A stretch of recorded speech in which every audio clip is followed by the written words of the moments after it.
This is a quick book talk. Louisa Harding, Mr. Magpie, 16 accessories and projects for hand knitting.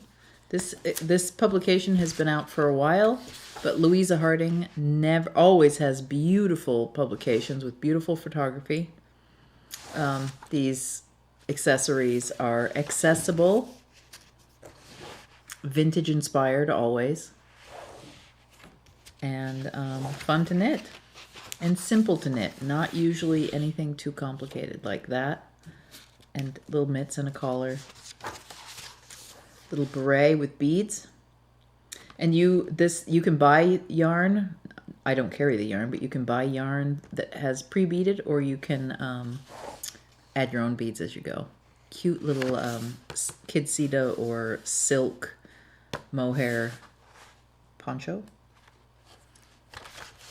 Hat, scarf.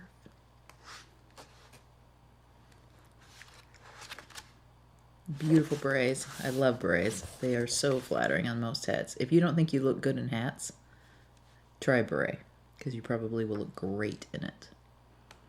I always encourage you to use different yarns. I know these yarns you can purchase from Louisa Harding, but oh, look at the tam with even the pom-pom. So cute.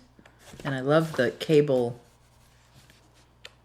You can always use substitute yarns. They're always available. Okay? Mr. Magpie, 16 accessory projects for hand knitting. And I believe, yep, this is on sale. I'll put the links in the info below to this book.